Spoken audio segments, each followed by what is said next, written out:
Along the line of control also, Pakistan has attempted multiple air intrusions using drones and conducted shelling using heavy caliber RT guns, targeting civilian infrastructure and killing some civilians.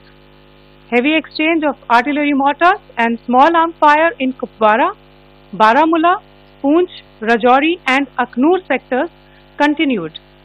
Indian Army has responded effectively and proportionately, causing extensive damage to Pakistan Army.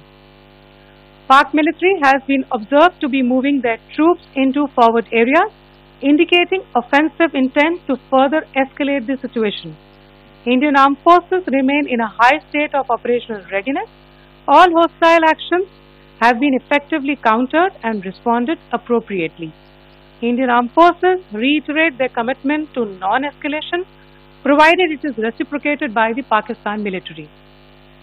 At the end, I would also like to show you a few images of Air Force bases in the Punjab sector and Rajasthan sector, where it is mighty clear that we are debunking the Pakistani claims of causing destruction at these areas. విలేకరులు కావాలను ప్రజా సమస్యలను వెలుగులోకి తీసుకొస్తూ శరవేగంగా రాజకీయ పరిస్థితులపై వాస్తవ కథనాలు అందిస్తూ అనతి కాలంలోనే ప్రజాదరణ పొందిన D6 టీవీ ఛానల్లో 2 తెలుగు రాష్ట్రాల D6 టీవీ న్యూస్ ఎలక్ట్రానిక్ మరియు మీడియాలో బ్యూరోలు, స్టాపర్లు, ఆర్సీ ఇన్ఛార్జ్లు, మండల రిపోర్టర్లు కావాలను.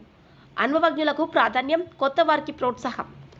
మీరు జిల్లా స్టాపర్లు, మండలాల రిపోర్టర్లు, నియోజకవర్గాల్లో పనిచేయాలనుకుంటున్న కేంద్రాల్లో ఖాళీల వివరాల కోసం 9440195115 మరియు 7981228502 మీ బయోడేటా పై నంబర్కి వాట్సాప్ ద్వారా పంపగలరు.